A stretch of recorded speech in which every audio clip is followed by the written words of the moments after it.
Oh, we're just starting the live stream. Yeah. Perfect. Morena, everyone. If we could all join together to do the karakia. Te kina te marama kia tātou. Te kina te aroha kia tātou. Te kina te marama kia tātou. Ko paringa I te kawa, ko manga tautari, ko kakakuhi na manga, ko waikato, ko waipa na awa, tihei Māori ora. Thank you. And welcome everyone.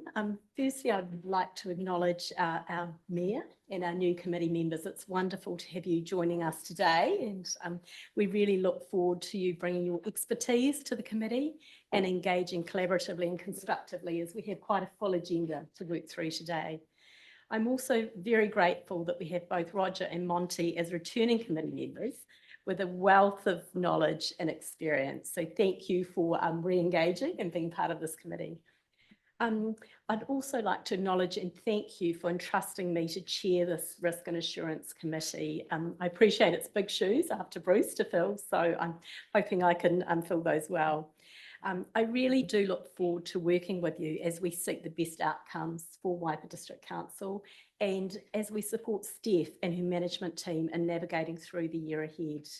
And I'd just like to acknowledge Steph, who's online with us today. So lovely to have you with us, Steph. Thank you. So if we now move into the formal part of the agenda, we do have some apologies. Just an apology from Councillor Campson. Are there any other apologies or items to note? Anyone needing to leave early? Yeah, okay, thanks Roger for moving. A seconder, please.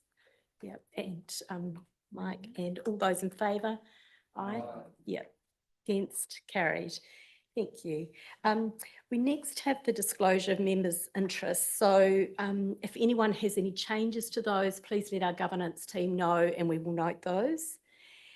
And we do have a late item today. So, and this is around committee only time with the auditors. And this is a very standard business practice. So it's under clause 9.12 of Council Standing Orders and section 46A of the Local Government Official Information and Meetings Act.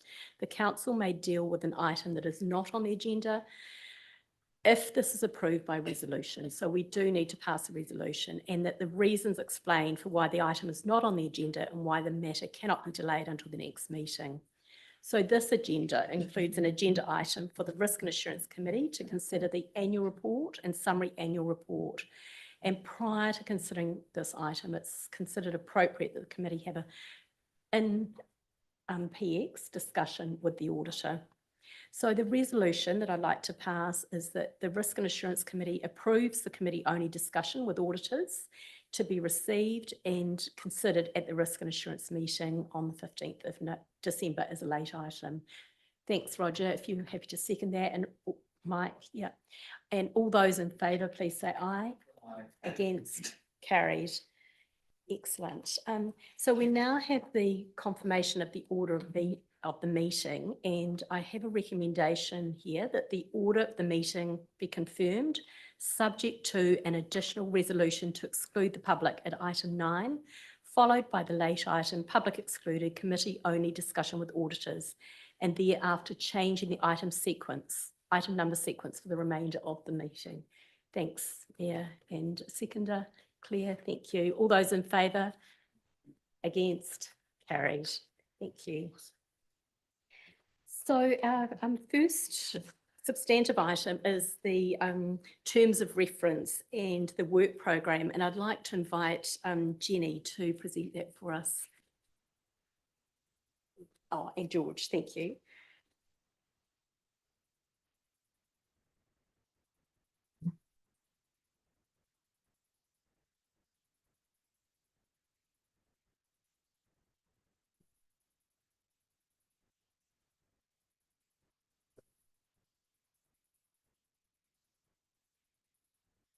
Morning, everybody.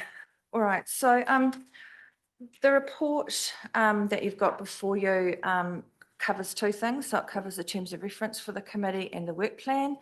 I just want to highlight a couple of items and then take questions. The changes that have been made to the tour are track changed from the last triennium, so it's clear for you to understand what changes have been made. Those changes are fundamentally inclusion of reference to assurance and emphasising the role of the committee. We've also added in terms of the role, providing risk-based advice to emerging risks and decision-making. The value of this in terms of the committee was very much seen over the last 12 months. We've also included that the Risk and Assurance Council report will be spoken to by the chair or deputy chair each quarter. And we've also added that the delegation for the committee is that they're also able to approve the internal audit program and plan. You can, at the moment, approve the external plan, so it makes sense that you can also approve the internal plan. And then the work plan, it's fundamentally the same principles have been applied as previously. The key changes are we are introducing a dedicated cybersecurity report every 6 months, given the importance of that risk to the organisation. You'll see a list of deep dives proposed. There is no deep dive this committee, they will commence in March. And then we've also put down that there is a potential, if the committee requested, for any expert in the wider context of risk coming in and speaking to the committee. So we're happy to take questions. Thank you, George. Do we have some questions? Yeah. Yeah. Yeah, thanks, George. Really love those track changes. And it looks pretty comprehensive and I'm really happy with what's there. So I think the suggestions that I have are really are just tweaks, in the work program itself. You know, like if you look on page 23, this is the deep dives that you've mentioned. And I'm just looking at what's programmed for March and it's community engagement, whereas my take on the riskscape that's been sort of portrayed in the agenda is workforce and financial strategy, actually. And so I would put it to the committee, would you consider moving up the workforce and the financial strategy? That's all. Obviously, if you do that, you're sacrificing the community engagement and stuff like that. And I know why it's been put there because we're facing an LTP and the Cambridge Connections, but you could argue that those workforce challenges and the financial strategy are also pretty important. Yeah, so that's just one thing I'd like to put on the table. And then I've got two more things. The second one is on page 24, really about the external audit. And we've already dealt with the late item that we'd like to have committee only time with the external auditor. I think it should be on this work program that we actually have at every committee meeting, or the option is there to have at every committee meeting. I was actually talking about it with Monty last year about it's pretty standard practice to actually have access like that committee only time, to external auditors like every meeting. So that's another suggestion. And then lastly, I think it's on the next page, 25, other speakers. I'd really like to see AI in there. AI, artificial intelligence, and how it's used in local government, because that's also something I'd like to raise in the annual report as well, because there's no mention of it there either. And come on, you know, we can't just be pretending it's not happening. So those are the three things I wanted to raise. Great. Thank you, Claire, for those insights. George, did you want to comment on those, or would you like me to make some brief observations and then how would you like to do it? I'll make a couple of comments, if that's okay. So I guess absolutely happy to change the order of this as the committee would like.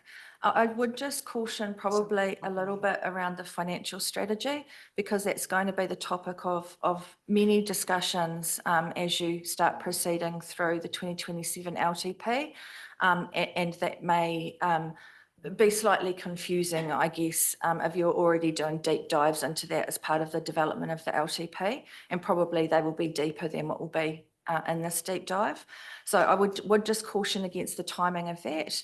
The other thing, I'm open to take Carol's direction in terms of the external auditors every quarter. Obviously, we would need to discuss that with them and make sure that they were available, but I'd take Carol's direction. Great, thanks, George. I mean, it's really critical, Claire, around when we're signing off the annual report that we have that one-on-one time with the auditors. I think depending on where we're at in the cycle with the auditors, some of the earlier parts of the year, there probably wouldn't be a lot to talk about. So I think if you're comfortable, we should do that on a sort of as required basis, but the principle absolutely support and endorse. Yeah, thank you. And thanks for raising around the AI. Well, let's see how we're going with juggling things through the year, but great suggestion. Thanks, Claire. I think Roger, you were next and then Mike. Yes, thanks, Carol. Sorry. I really I can see where Claire's coming from on the order of the deep dives, but you know, one of the, we've currently got it that it's social community engagement. And I think that that is so critical with what is going on currently in all of the major programs that we've got. One of the aspects that I think, and I was going to raise it when we looked at a later item, is that there's no mention of the erosion of community trust that was identified as a critical issue that we all felt was very, very important, that we've got to re-establish that community trust. And I think that that deep dive into community engagement would, I think, be appropriate as our first step on correcting or addressing that issue of community trust. So I'd actually like to see the current order retained, although I do also acknowledge the importance of workforce.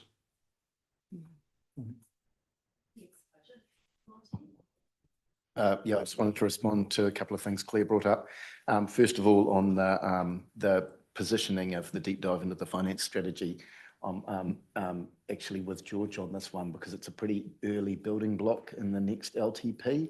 It's scheduled into our strategic planning and policy work stream with regard to the LTP, and I think that's probably better because it's all council rather than going too deep here at audit and risk. So that's my one on that.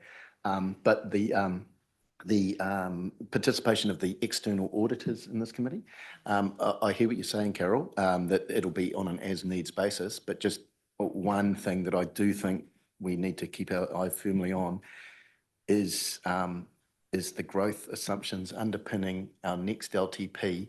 I've been asking consistently for early auditor engagement on that matter. I think that message has clearly got through to the staff, but I think our audit and risk committee need to keep an eye on that because we want to be, we don't want to be doing that late in the next LTP process. We need to be doing that early so that we know that we have essentially auditor agreement on our growth assumptions sooner rather than later. So if that could be kept on the work stream and early engagement with the auditors on that, that'd be great for me. Thanks. Great. Well, look, thank you. If there's no other comments, it sounds like we've got a bit of a consensus, unfortunately, Claire, to keep the deep dives as they are, but absolutely hear your view around the importance of the workforce. Yeah, so great.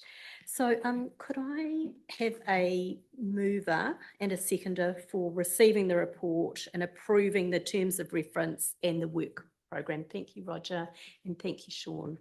All those in favour? Hi, Shane. I couldn't hear Sean. You look like Sean. I'll get the names right soon. All those in favour, please say aye. Aye. Against, carried. Thank you. Right, so our next paper is Jenny and George again on the risk management update. I'll take the report as read and wish to highlight the following points. This is a standing agenda item and a key discussion paper that is complemented by the assurance and compliance reporting that's completed each quarter. Each quarter we will try and bring information about what's happening in the wider environment nationally and globally that may impact Waipa's risk profile. This quarter there's an update on the strategic contents from the Reserve Bank financial stability report that shows that financial stability risks remain heightened. This information should be considered in terms of our top risk, failure to manage to financial strategy, particularly potential impacts when planning the 27-37 LTP. We have top risk A, managed change to future state trending up. This is due to the high number of legislative changes pending from central government over the next couple of months. Council will take a coordinated approach in responding to these. There's also been some changes to the quarterly report and we would welcome feedback. There is now a KRI scorecard which will evolve over time. You'll also see the first update on the additional risk mitigations which were selected to move the residual risk ratings closer to appetite. Happy to take questions. Thank you, Jenny. Do we have some questions? Yes, Claire. Thanks. It's a pretty comprehensive report.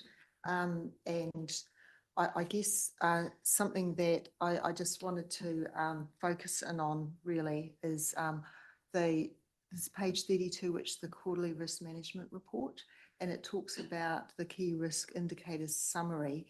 And you'll see there for 2, 3 and 4, actually, I think, yeah, they're all to do with financial things. And the comments on the far right-hand side of the table are all pretty much similar. But I was going to say that the financial strategy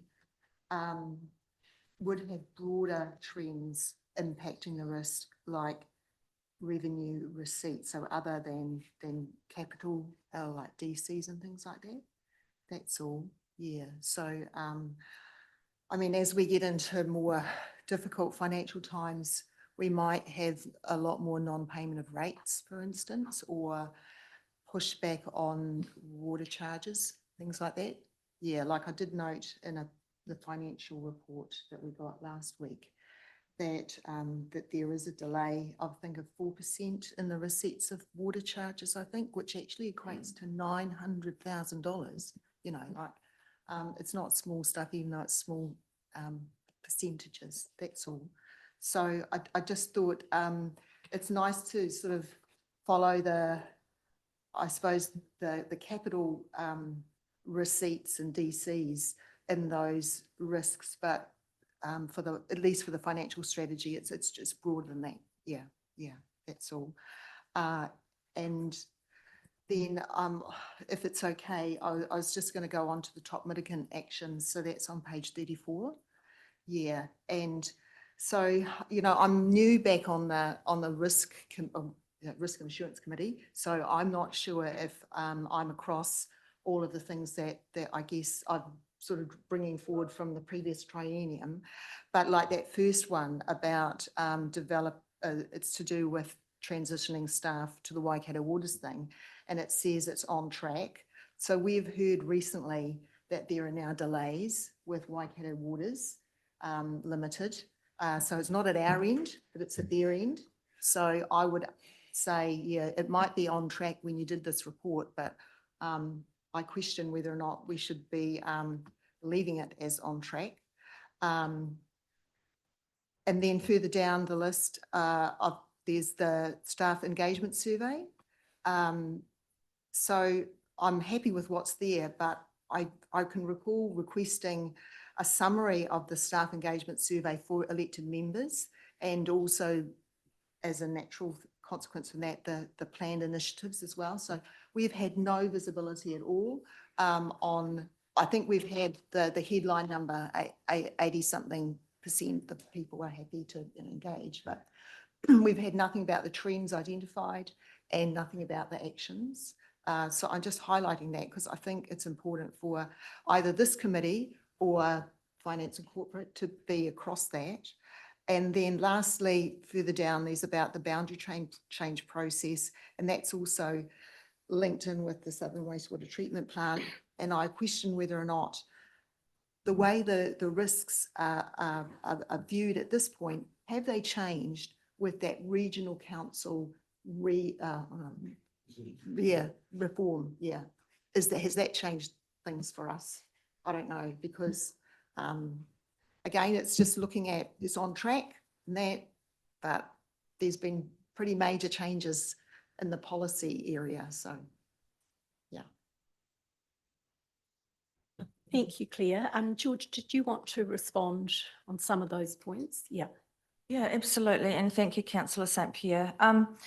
I hear you in terms of the KRA scorecard, and its first cut, we can do better. I guess we've gone a little bit light in this regard due to the 4-month report and the annual report having been sort of tabled and discussions being able to have quite deeply in that regard. We will be working, EL and James are working on improved reporting over time. And what we will look at is what reporting is applicable to ARC from a risk lens that integrates with all of those. So trust me, that will be coming. I do absolutely appreciate your sentiment in regards to the risk around the financial strategy. Just in terms of the mitigations, I guess, you know, there are ongoing discussions around the status of the waters transition, which we will continue to have. When we look at the on track around that mitigation, it is developing a comprehensive transition plan, which we have delivered, so that therefore it is on track. In terms of the inclusion of more information from the staff engagement survey, I'll leave that up to perhaps Steph to have talk about whether that's something that she would like to do, or we will be changing our approach from what I understand in terms of doing more frequent touch points with staff, as opposed to the sort of one survey per year. And I guess it will be discussion in terms of if it's appropriate and how that might be shared with elected members over time. Thanks, George. Steph, did you want to make any comment around the staff engagement? Thank you, Carol. Yeah, just a couple of comments actually to a couple of points Claire raised. The first one around that one is we don't have an organisational performance framework here. And so and it will take time to build something, but to actually give an overall view of the corporate health and our ability to deliver on things like the LTP, and that's what we'll be aiming to develop in the next year. I just want to be conscious that we haven't had a head of people and capability for some time, and Steph Curran has been covering that role as well as leading the Waters Transition Program. So this is symptomatic of an organisation that's really stretched at the moment as well. And so innovations and new updates. I mean, I've talked also with Monty about being able to present a really good organisational chart of our FTEs. And actually, we just don't have one at the moment. And so there are some things I'm uncovering and I'm working with George and the team on to improve, but they will take a bit of time. And once we get our new head of people and capability, she starts on January the 19th.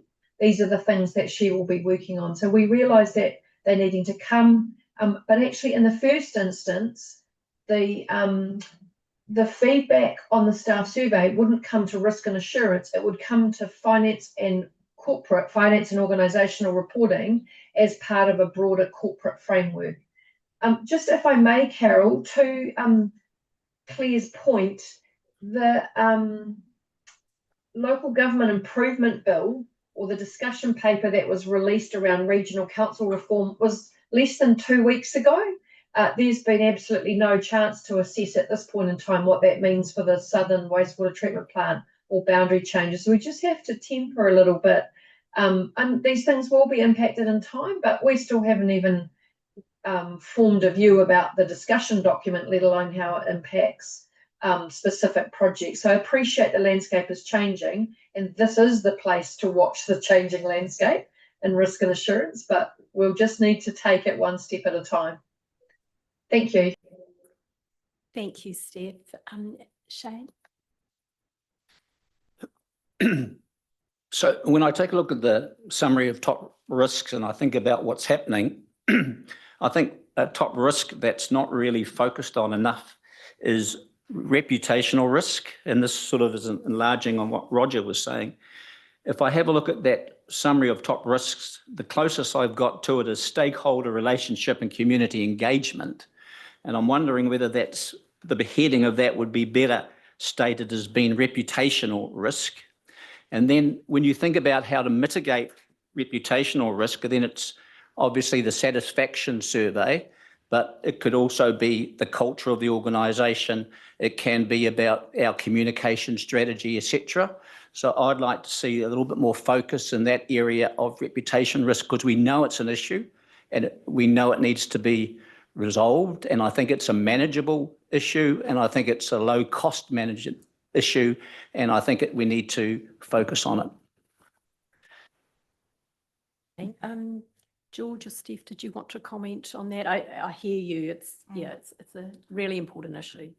Yeah, and I agree. I guess there's probably a couple of points I'd like to make. One is that these top risks were developed by a previous committee and council, and there's absolutely an opportunity to lay some fresh eyes over these. This conversation will also come through in terms of the LTP as well, in terms of the residual risk and the risk appetite, and what would you guys like to do to bridge that gap? You know, so if you want to bridge that gap, what does that look like in terms of initiatives and mitigations? And so that's a conversation that will come through too. We are absolutely open to changing or these top risks in terms of the articulation, if that's what the committee would like. In terms of the engagement one, I do recommend that for the deep dive in March, that would be a really good place to have that discussion in terms of how it's articulated, what mitigants are in place when Sally is present as the GM, and to go through it in quite some detail at that point in time. Thanks, George. I think that's a great suggested approach. Do we have more questions? Yeah, Martin. Yeah, sure. For starters, I mean, this report's kind of developing kind of nicely. Every time it changes a little bit, I think it's heading in the right direction.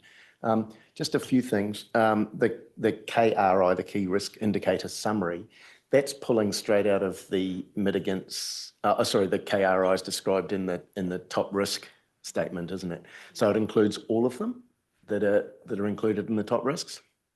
Those that have been developed to date, yes, it does. Cool. Yep. So it's just pulling straight through from those 10 pages or 20 Yep. pages, as it were. Okay, good. And then the top mitigant actions. So this is a new development from last triennium, I think, because last triennium there was that massive list, and the on tracks weren't routinely reported and the off tracks were routinely reported. And this is a new one, which is much more concise, because the old one was kind of crazily long. And I can see that you've drawn it from the chief executive KPIs as a starting point. You can read down the list and go, oh yeah, I recognise that, and then a bunch of new ones come in at the end that aren't directly linked. So I just wanted to ask about the development process of that, how you did that, and I just, have we thought of everything we need to in there? Because it wasn't immediately obvious to me why the chief executive KPIs would be the source document of the key mitigants. Because when we create the chief executive KPIs, we aren't necessarily focusing on organisational risk. Great questions. I guess, no, you're not explicitly focused on risk when you're developing those CE KPIs. However, when you do look at them, many of them are actually a reflection of our top risk profile and the opportunities that presents council. So that might be some thinking in terms of how those conversations are more integrated in future.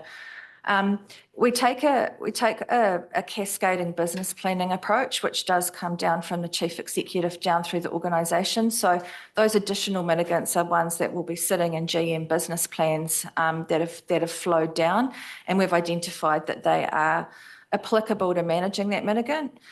These mitigants were in the top risk document that was signed off or recommended to council to sign off.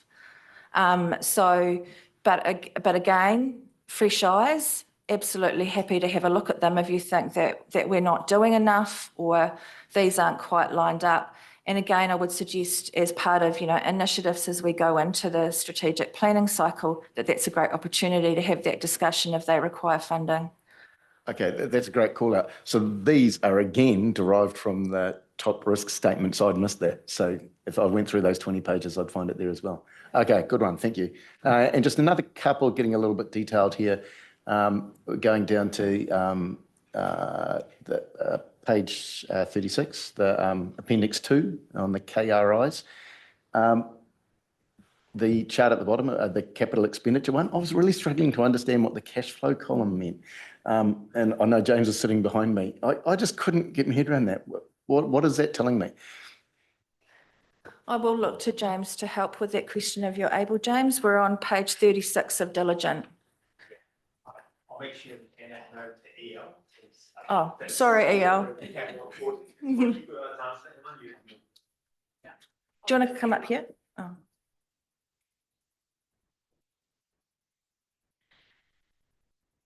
So this is the new type of reporting that is signalled into the Finance Committee. Cash flow is around the projected forecast of what's required to the 30th of June 2026 to deliver the capital program.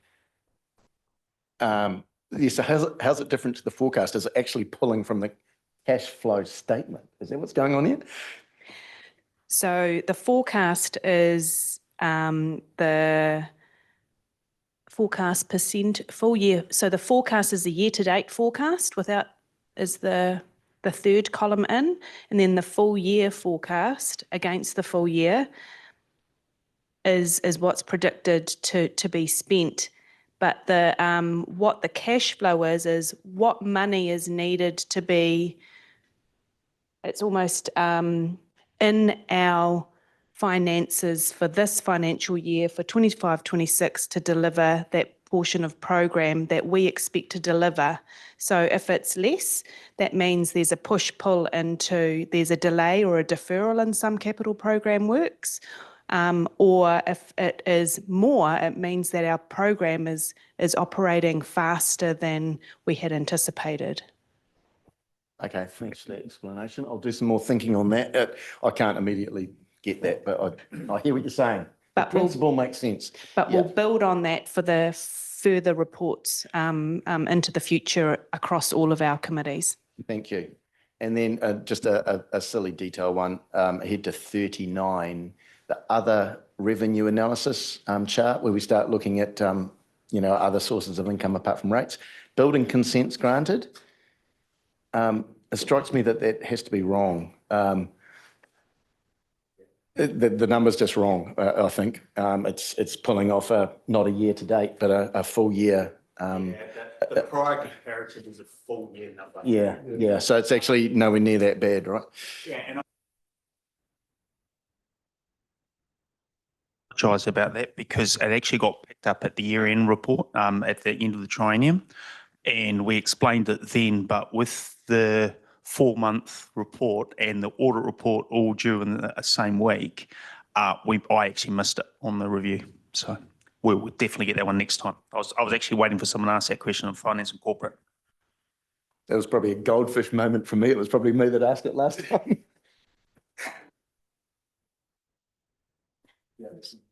Thanks, James. We look forward to having that right for next time.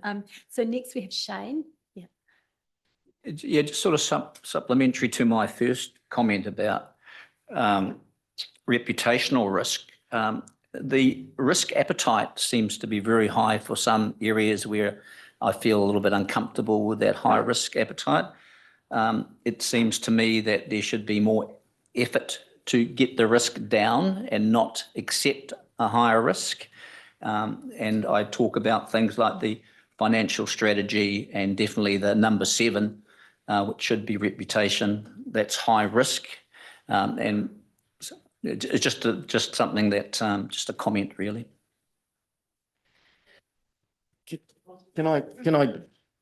If we've got a minute to discuss that, 'cause it's really good to hear new members coming in. I did exactly the same 3 years ago. Yeah. Came in and read it, and with a sort of new set of eyes, you started asking questions. So it's really good to hear that.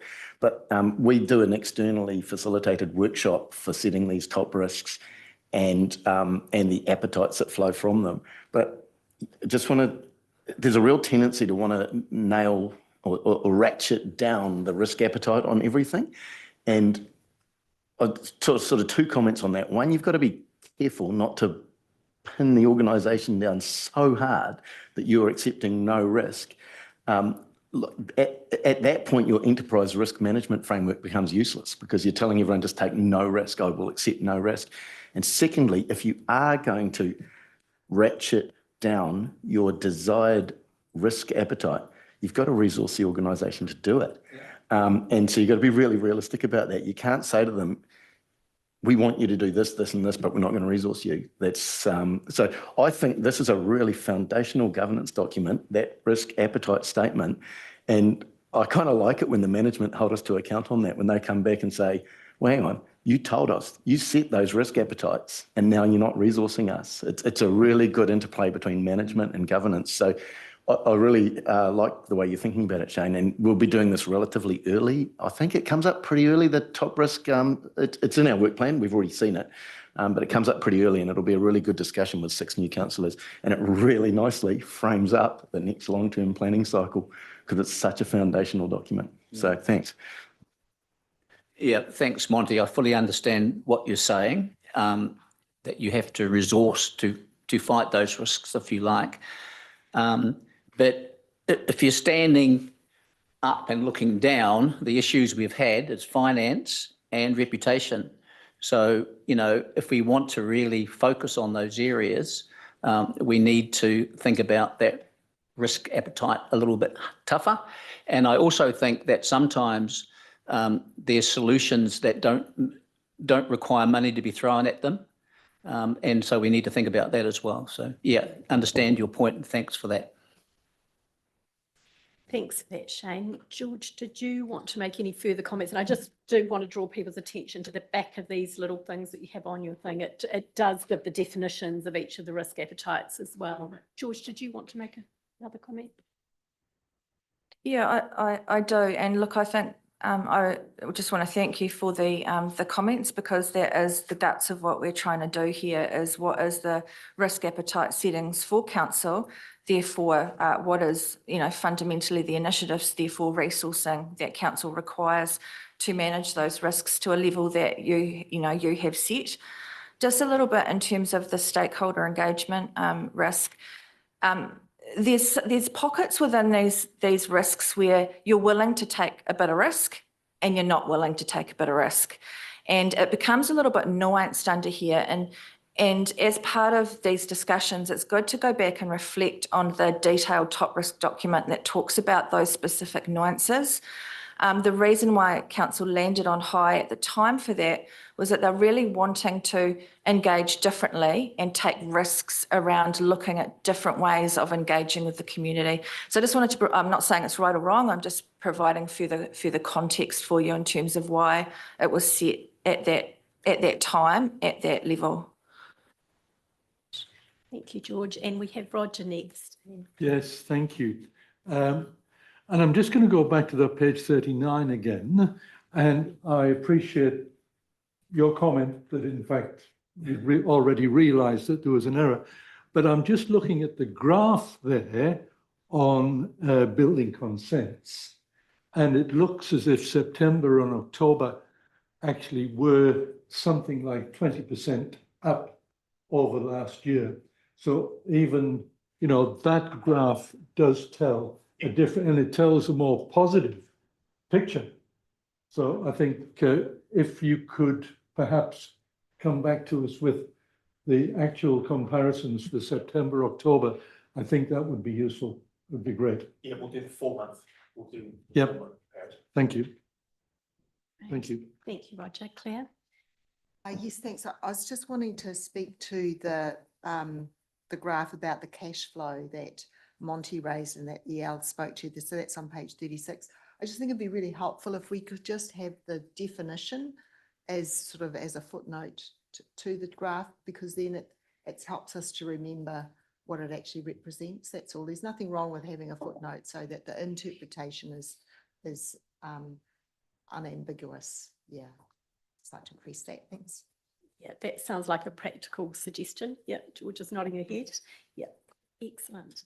Well, look, I just had one sort of, I guess, quick observation, and it was on page 30. Oh, sorry, let me just find the page number. The top risks. So page 31, and it was really, and I think this is highlighted in our work plan, but it's where we've got the gap between the residual risk rating and our risk appetite, and the two that we've got the big gaps on are the mana whenua and the iwi partnerships, and on the health, safety and wellbeing. And it's good to see that those are in our work plan for areas to do deep dives on. So thanks to the team for pulling that through. So if there's no further questions or discussions, I'll move that we receive the report of Jenny, the risk management update, including the quarterly risk report, August to October. Could I have a seconder for that, please? Thank you, Roger. Yeah, all those in favour? Aye. Against? Carried. So our next item is the assurance update, and welcome again, Jenny. Again, I'll take the report as read and wish to highlight the following points. Progress against the internal audit program delivered internally has not been possible due to the vacancy of the internal assurance advisor role, which has now been filled, and he starts on the 12th of January. The objective of this report is to provide the overview of assurance activity that is planned. The key current assurance activities are a health and safety system audit. The supplier has been appointed and has commenced the document review with field work in February. PwC assurance of the Waters Transition Program has commenced, and that will be the subject of a different agenda item. Happy to take questions. Thanks, Jenny. Yes, Monty. Just on the internal assurance advisor role, because that was a new role, I think I remember, created for the previous person, who's obviously now left and been re-recruited. Is your sense that the role is good? There's nothing wrong with the role that's been created? It just always makes me wonder when someone had it for a short period of time and left. We use PwC to review the job description to ensure that we were targeted and a fresh set of eyes. Just were we asking for the impossible? And as well, we actually advertised on the Internal Auditors Association of New Zealand website, and I must say we had a much higher quality of candidates this time, so we were spoilt for choice. And I think that having that targeted audience meant that we had a better selection. That's not against previous person, but it's just that, you know, advertising to that audience, and it also helped Aaron utilised his networks to get the word out there. Yeah. So in short, your assessment is that the role, the job description is still fit for purpose and worthwhile? Sorry, Jenny, absolutely. We went down the hybrid model for a reason, still believe that reasoning is sound. We will be asking that this person works very closely with PwC in terms of the synergies between the two programs, and I think that will assist in getting us greater value as well.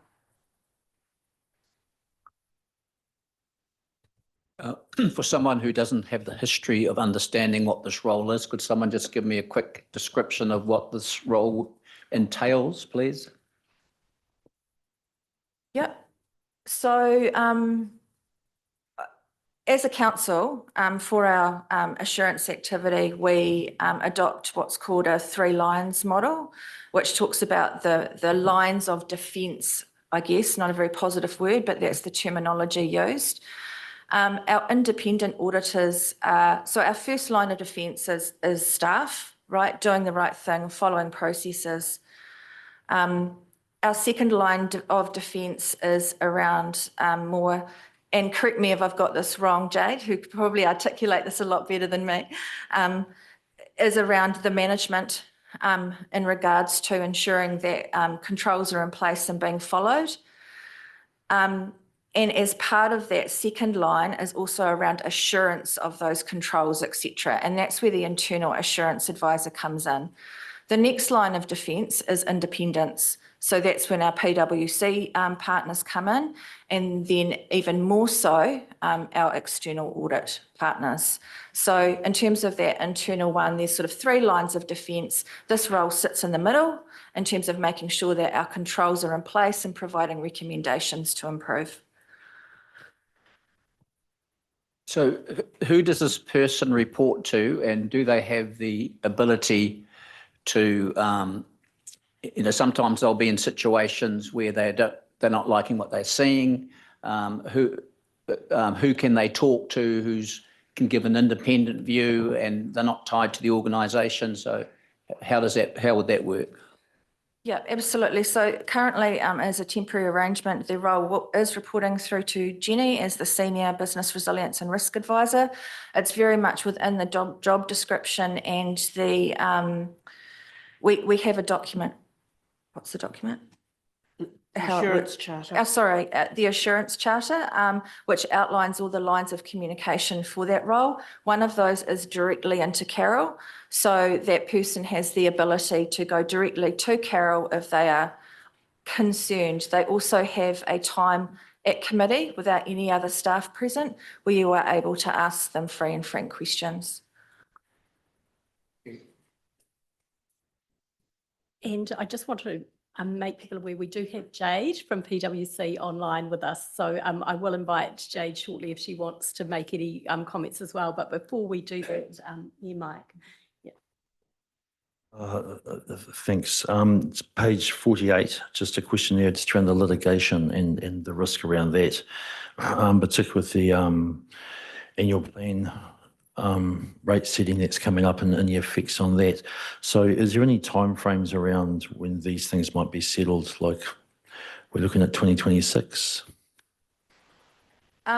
So there is a litigation agenda item in public excluded, and I think it would be more appropriate to talk about that then.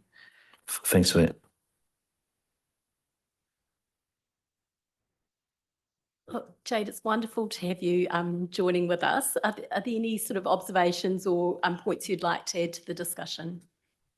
Oh, thank you, Carol, and tēnā koutou katoa to you all, and to the new councillors whom I haven't met yet. So Jade Collins, partner in PwC's Risk Services practice, leading the internal audit, strategic internal audit services that we provide to the council. Yeah, look, nothing further to add. The plan's on track. We're really happy with how things are going, and looking forward to providing our update in a later item this meeting. Thanks. Right. So no further questions or discussions. So I'll move that we receive the report. Could I have, actually it's an information only, so we don't need to move in second. Yeah, we do. Oh, we do, sorry. Sorry, could I have a mover? Thanks, Claire, and seconder. Monty, thank you. All those in favour? Against? Carried. Excellent. So we're running quite ahead of time. So I'm just wanting to check in with what we might either move forward or go to morning tea. So it's just one moment.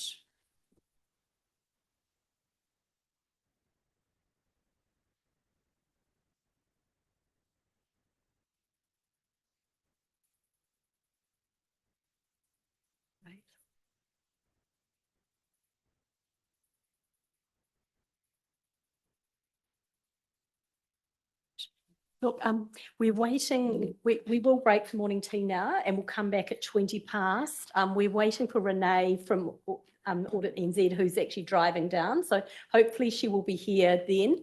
If she's not, then we will actually move to start with the Cambridge Connections paper. So let's be a wee bit fluid, but if everyone could be back here at 20 past 10, does that work? Yeah, excellent. Thank you.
back, everyone, and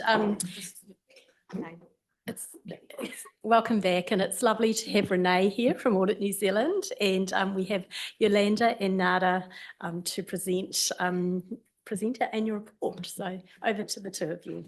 Yeah. Thank you, Chair. So we're here to present the annual report for the 24-25 financial year.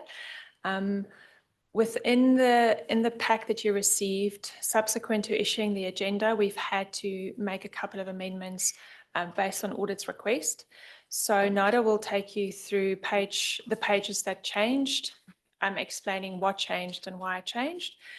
And then just to note that in the pack or in the agenda, the summary annual reports, Mayor and CE forward, was very draft still. We were still waiting for sign off. So the version that's in the council agenda for Wednesday, that had been updated. So can I hand over to Nada? Yes. Thank you. Good morning, everyone. I'll just take you through the changes that have been made for the report that will be in the council agenda. So on page 40, I think it's coming up on screen. On page 47, going on to page 48, that's of the annual report, not of the agenda. I think it might be about 99 of the agenda. So we've just updated the number of rating units as per audit request. You can see there that we needed to change them for the start of the financial year. So those have been updated. Excuse me, Madam Chair, could I just ask a question about that? Yeah, so I noticed that the 2025 numbers was lower than the 2024. So it seemed to me that there was an error. Are you saying it's because we've been using the end of the year, or like why? Could you just give a bit more detail around that? Because the page, yeah, it's on page 54 of our agenda. Yeah, or 54 of the document. Yeah. It says number of rating users at start of the year, and it's got 25,011. Last year, it was 25,131. If we're a growth council, we should actually be increasing. Yeah, and so I just questioned. I wasn't sure if you were saying it's a change to the formula, or the auditors picked up that there was an error in the number. Yeah, so what the auditors have said is that they confirmed the number to the DVR, the date, it's gone, valuation roll, district valuation roll, on this at the start of the financial year, and therefore our disclosed numbers needed to move a year back. So I see what you're saying in terms of the number of rating units. So we'll just confirm that again with our data and then with audit, and that will also be then highlighted at council on Wednesday, the outcome of that. May I just also ask update on figures? I just noticed on page 62 on our agenda where we've got the profile of our population. It's actually based on figures from 2024, where Stats New Zealand have got update of June the 30th, 25 readily available. Is there a reason why we can't update those? We'll follow up with the comms team. Yeah, thank you. Thank you. Right, back to you, Nada. And then on page 63, we just added in a bit more disclosure around the estimates and assumptions there. Just added in another bullet point with updating that wording that you could see in the middle column. On page 92 regarding the senior management and councillor compensation, the table's been updated for the executive team, including chief executive. So that number has changed from 10 to 7. Page 105 and 107 is just updating the CCO performance results to include their actuals because they have signed off their annual reports now. Page 160, transportation service measures. Just updating some wording in the footnote on the bottom of that, as requested from the auditors. Page 167, there was some non-financial information just as well, just updated there to update the percentages. Right. Yep. Okay, Zoe. Thank you. Going too fast. And then the summary annual report updating, replacing that senior management, so that's included in that too. And then of course what Yolanda mentioned before with the mayor and CE wording to be updated. Thank you, Nada. Roger, did you have a question? Yeah, and again, it's just perception of the way that it's presented, but can I direct you to page 73? And you'll see that that graph on the left-hand side, where you can see the big 19%, the overall satisfaction by location, and the coloured bars don't reflect the percentage of 100%. They're actually projected as being, to give the impression that they're in fact a larger percent. Does that make sense? I No? think I know what you're saying, yeah. I can make comment on that. Are you referring to the resident perception coloured thing there? Yes, overall Okay. satisfaction by So- location. Yeah, so it won't, oh, sorry, it won't add to 100, Roger. No, sorry, I don't want that to 100. What my point is that the perception of the size of those coloured bars doesn't reflect the percentage. So you would expect, say, 18% to be about a fifth of the size of the bar, whereas that is giving a false perception of what those percentages are. Good point, Councillor Gordon. We will have to talk to our researchers about changing that and getting it on a scale that is not looking like it's skewing things. Yeah. Thank you.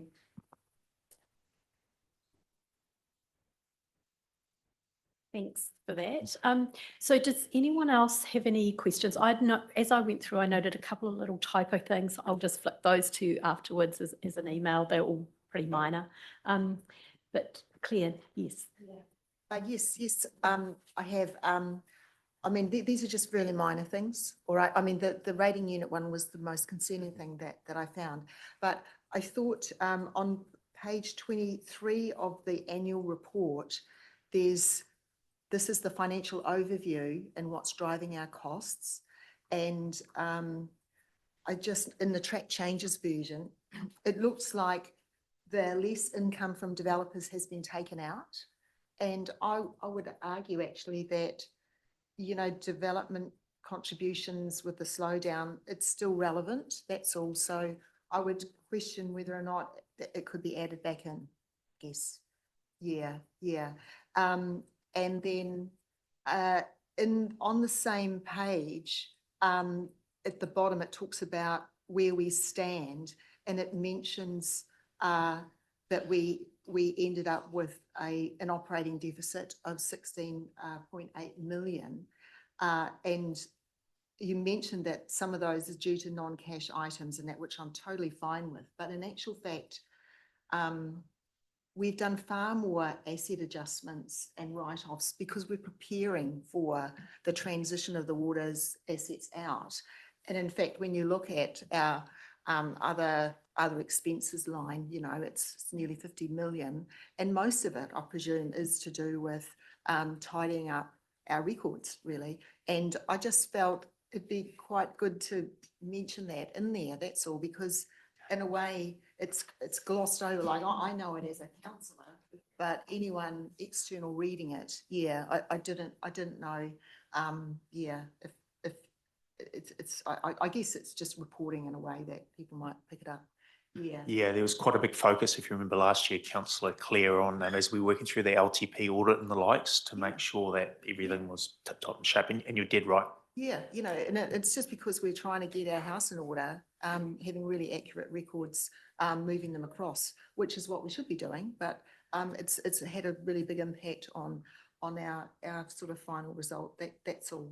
And then in the financial prudence areas, again, these are the sort of general benchmarks. Oh, actually, sorry. Yeah, do you mind just letting us know what page you're on so we can all follow Yes. along? Yeah, that's good. And I'm working off the track changes version, so it's just the audit, it's the report, not, yeah. So, I've got,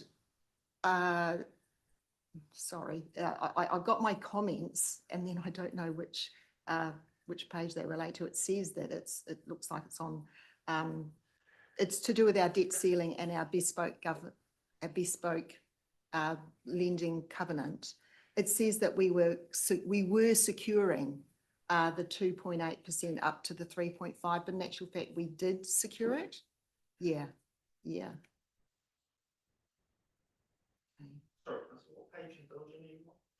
Oh. Yes, so it's just that I've got the document and I'm clicking on my comment, but it's not that one, is it? That's page 24. Page number down the bottom Well, of the. it's annual got report. page 24, but I don't think it's on that page, is it? Oh, yes, there it is. Yeah, it's right there. Yeah, sorry. Yeah, so that's page 24 of the annual report, and it's under what are we doing about it? So in the top third of the page, and it says the third bullet point is securing a bespoke borrowing covenant. That's page 77, diligent. Yeah, and in fact, we have secured, we've increased it from 2.8 to 3.5. Yeah.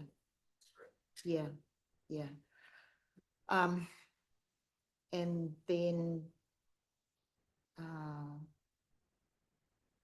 I think the only other comment I have is around the water use, which is on page 196 of the report, because it talks about the average consumption of drinking water per day per resident, and Ohaupo and Pukirimu are in amber because they're over the target, 198 litres or percent litres. And there's a comment about the Pukirimu scheme, and a small number of properties are using water beyond their normal supply requirements.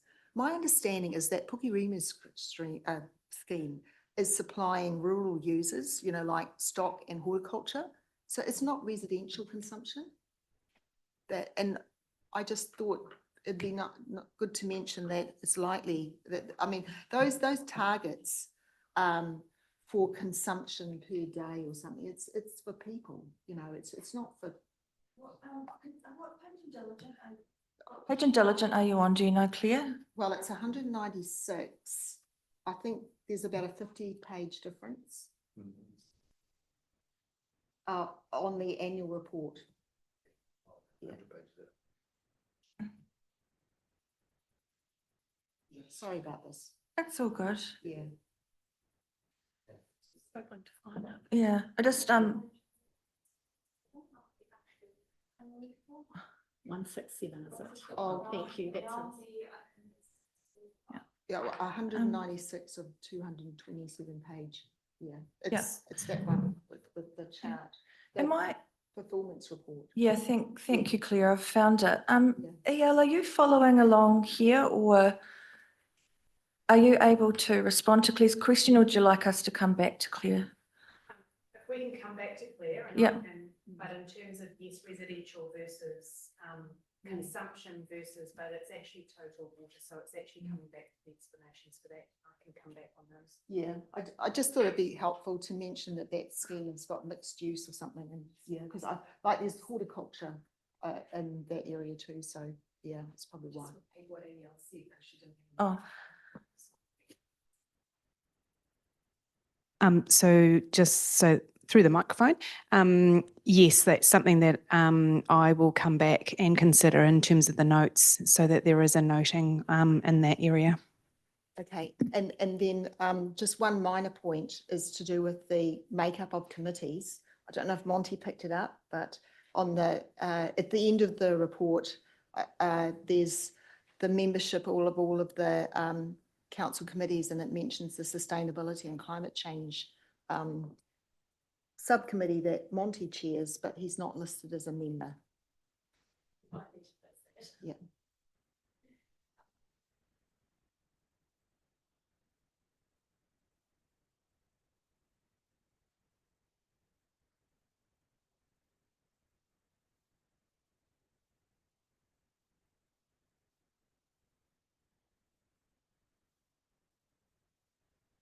Yes, thank you very much. And I know that we talked about this just before we went into session, but I'm just referring to all my little notes that I've got here, and it's on page 128, and that's the definition of group as council and group in the different columns. And I'm just wondering if we had a little bit of a discussion, is the need for a note within the annual report that actually clarifies that to other readers? I don't know where there is. Is there a note in the annual report that defines that? If there is, that's fine. It's just that in reading through, I'm not too sure that I could see it.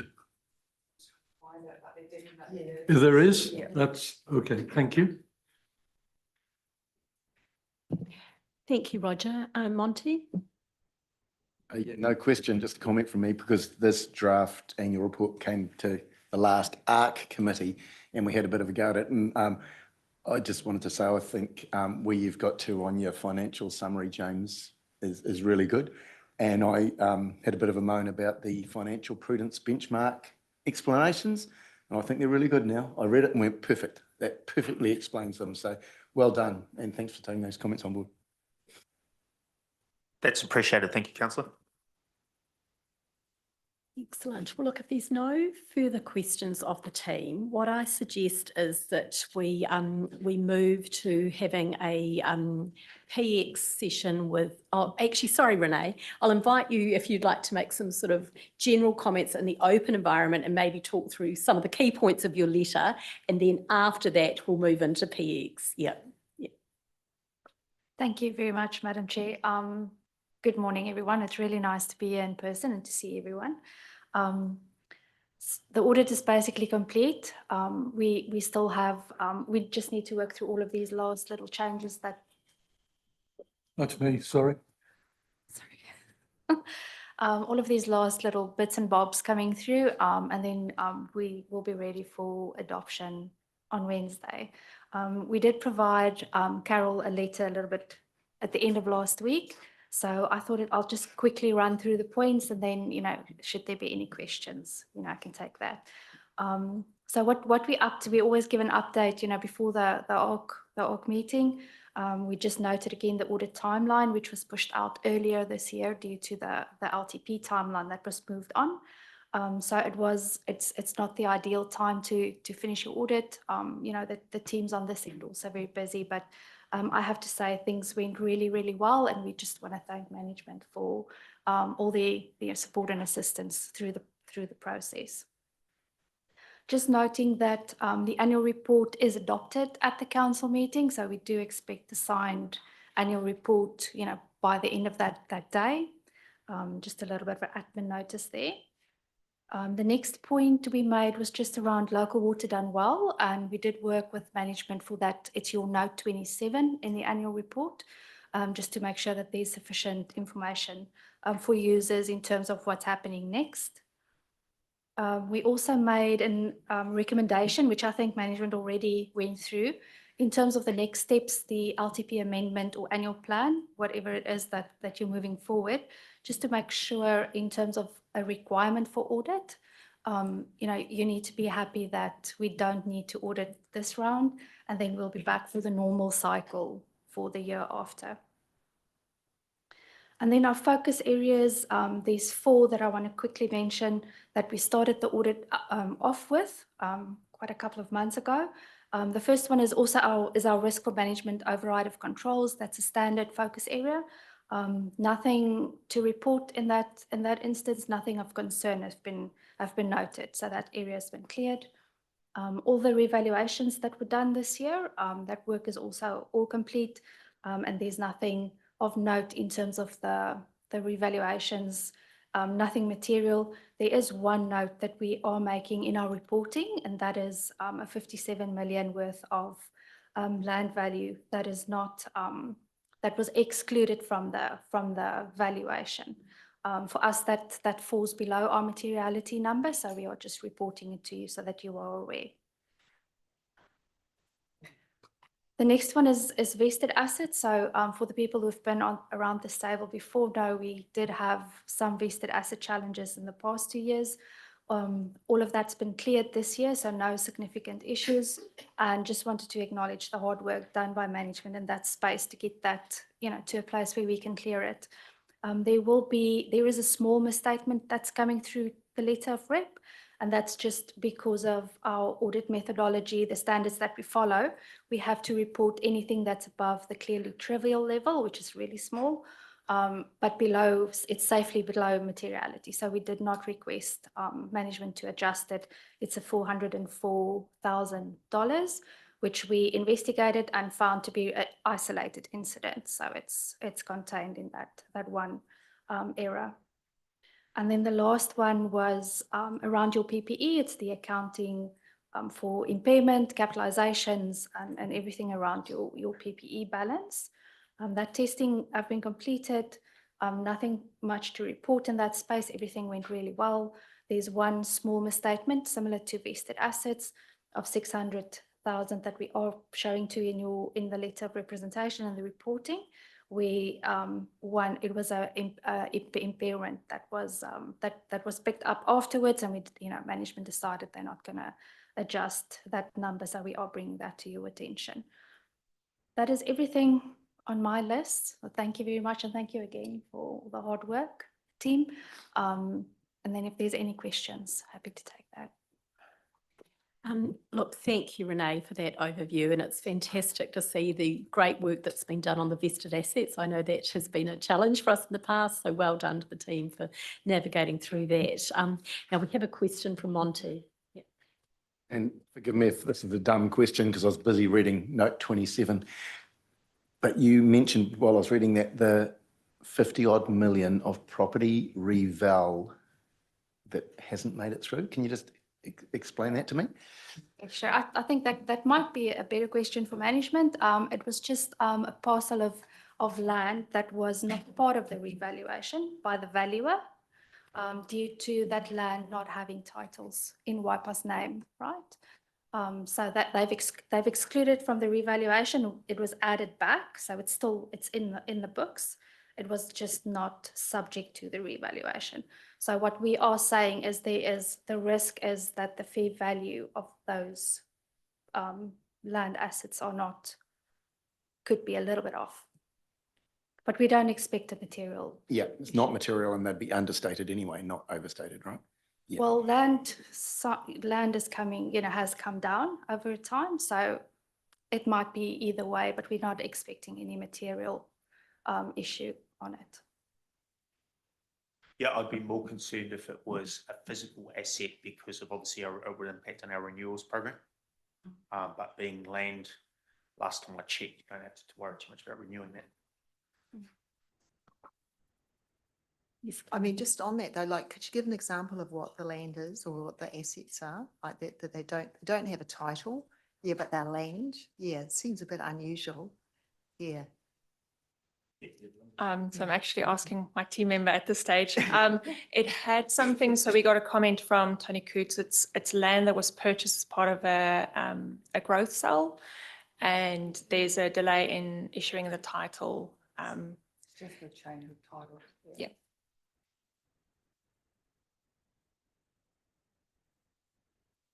Excellent. Well, it sounds like we've sort of finished the questions. I do just sort of want to highlight a few few small points, and I guess the first one is that both the report and the summary report do call out the events after balance date, and that's around the local waters done well and the establishment of Waikato Waters. So that was something that major and significant that has happened post 30th of June. And it's wonderful, Renee, to have the unqualified or unmodified audit report from Audit New Zealand, and with only the one emphasis of matter around the future water delivery. So that's a great outcome, and just want to acknowledge the huge amount of work that's gone into this. I know the timing hasn't been ideal, but I think we've got there in the end. So big thank you to everyone involved in getting us to this point, both our internal team at WIPA and Audit New Zealand. So thank you. So what we might do now is we will move into PX, and I just need to pass a resolution on that, and then we'll ask staff to leave. So the resolution, just help me here, that will go into committee only discussion with the auditors, and that we have good reason to withhold this exists under section 7. And it's to protect the privacy of natural persons, including that of deceased, and to protect information which is subject to an obligation of confidentiality when making available of the information will be likely to prejudice the supply of similar information. So if I could have a mover for that, please. Thank you, Monty, and seconded Claire. All those in favour?